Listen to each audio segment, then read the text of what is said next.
Grabe. Taba. Oo nga. Tanggalin na natin yung lemongrass. Lemongrass. Look at that. May iba pa sa isla. At syempre, bago ang lahat, maraming salamat muna sa nag-sponsor sa isdang ito. Maraming salamat sa aking bilas. Baka pwedeng sa susunod mong pagpapadala, dolphin naman o di naman kaya'y balyena. Ang nililinisan ko ngayon mga bossing ay ang tinatawag na cream dory o ang isdang panggasos. Hindi ko na po biniyak ang kanyang tiyan dahil kapag tinanggal natin ang kanyang hasang, madudukot naman ang kanyang mga laman loob palabas. At base nga sa aking research, ang isdang panggasos ay native dito sa Southeast Asia, partikular sa bansang Vietnam.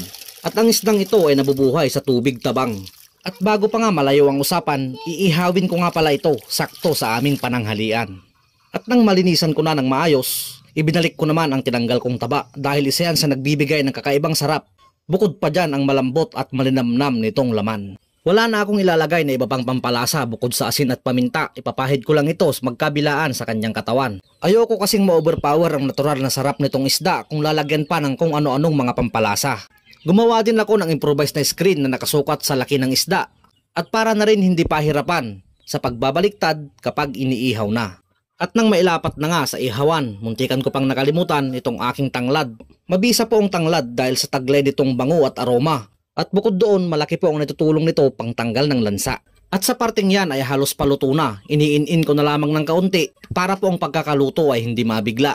Pagkatapos nga ng mga ilang minuto pa, sa pakiwari ko'y pwede na. Galing itong mga pagkain kay God. Lunga. Lunga. Grabe. Taba. Oo nga. Tanggalin na natin yung lemongrass. Lemongrass. Look at that. Sarap ah.